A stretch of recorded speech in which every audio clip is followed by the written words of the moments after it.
Hello, welcome to another eye precision video, this one explaining updates 3.0.0 to EP animations. They're quite significant changes, so I wanted to make an immediate video to explain those. There'll be more detailed videos coming hopefully very soon. But because it's such a big change to the layout and also for goggles users, I wanted to get something out there quickly so there was at least some information before the more detailed information comes soon. So to get straight into it, we're going to start with explanations which apply more to smartphone users because that's shorter, it's just a change in the layout, and then we'll come on to the goggles users afterwards. So as you see here, this is EP Animations 3.0.0. I think there should be 3.0.1 online today, but basically the same. And if you're used to EP Animations by now, you'll notice it looks a little bit different. Actually, virtually all of the same options are there as were before, at least in this mode, but it's laid out a little bit differently. There's a reason for that. The main change for people using smartphones is this box here at the top left. So you see there's now subject ID, you can choose your recording mode, and depending on which mode you're in, see the big change there, you have different options here.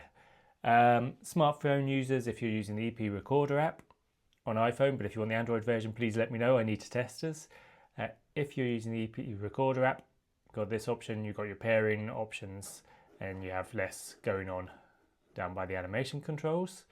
If you're using a smartphone without the EP Recorder app, just go into Other, and you don't need to worry about any other options. Then it's just not connected to your phone and record as you already did.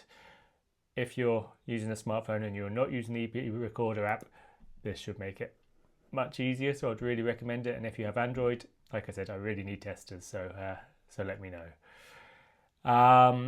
So yeah, really that's the only change if you're using the EP Recorder app. Everything else works exactly the same as it did before. Choose your animations, there's one or two new ones being added, but no real changes there.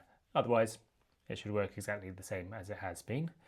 The bigger change is for people using goggles. So for example, my Vesticam here, that's the built-in mode. So recording with Vesticam was previously with OBS Studio, and that's still an option. If you use Other, use the auto record with OBS button there, then that works also exactly the same as it did before, won't make any difference. But the built-in mode has been added for a good reason, and that reason is this part down here, the Firefox IP.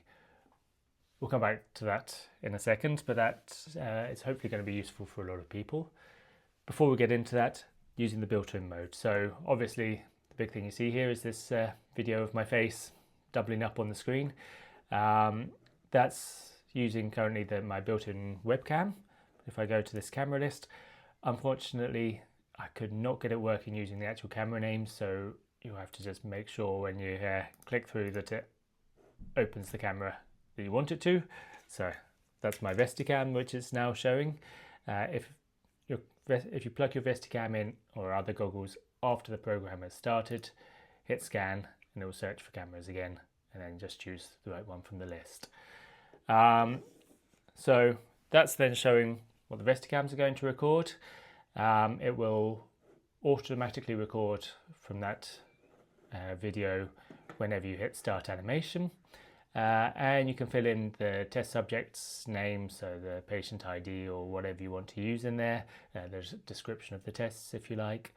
And if you don't use the Firefox app, which we'll come back to, if you're just using the videos, then it will run the animations, it will automatically start and stop recording, and when recording is stopped, it will then open the video, hopefully with the test subject's name already filled in, directly into iPrecision for you. So you'll see the video here, subject ID here. But there's a bit more to it than that as well. As I said, this Firefox app. This isn't an app I've built. This is from a university in Germany, I think.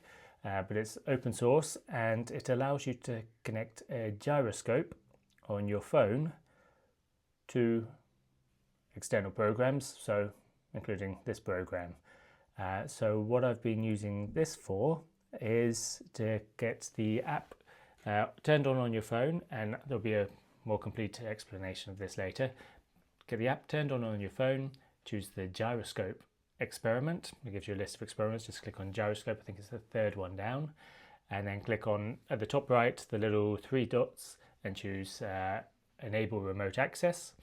That will give you an IP address. If you fill that in here and hit play, you'll see this little light here goes orange, and then if you then press play on the Firefox app, it'll turn green. And when you start recording, the gyroscope data, so you attach the phone to the user's head, I think it works exactly the same on Android as an iPhone. You put it under the band of the Vesticam or whatever goggles you have, and if their head moves, it'll measure that as well, and you'll be able to correct for the head movement. Again, this will be explained in more detail later, but just to give you an idea of what that's going to do. And then once you've run your animations, like I said, it will open up in iPrecision for you. So I'll do a very quick demonstration of that. Stick my Vesticam on my head. Going to have to do this without the gyroscope because I'm using the phone to record, but come back to that later. So as you see on the preview window, you can line up your Vesticam, make sure you got everything straightened out in there.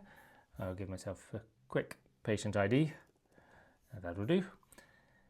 I'll keep it as short as possible, so only the sinusoidal pursuits.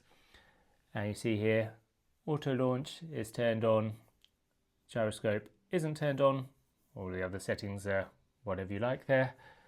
Make sure my eye is nicely in the middle of the preview screen.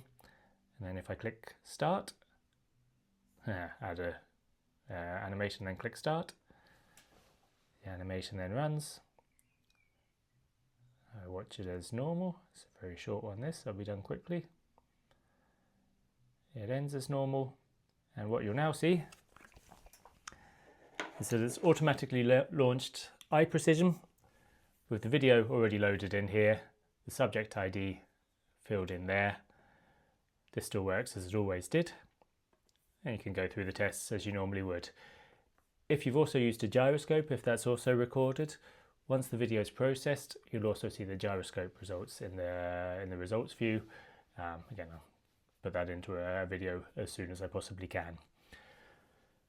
One other minor change, or in some specific circumstances, more major change, in this version of this part of the program, the iPrecision itself, you'll see here this little yellow warning sign, and it says radial filtering on.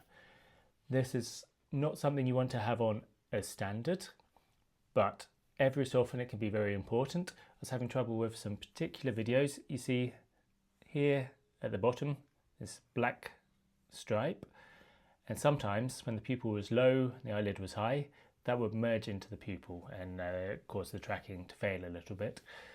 So if you have that happening, under your advanced settings, you can turn on enable radial variance filtering, and then you get this warning here that it's on, and it tracks a little bit differently. There is one major disadvantage to this. The saccades are then a little bit slower to react, so you don't want to use this as standard. But if you have that a bit of a shadow's getting in the way and it causes the pupil to be missed by the program, quite often that will solve the problem. So hopefully that's useful for some people.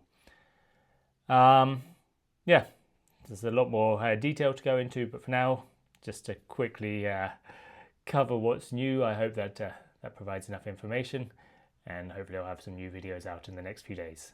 Thanks.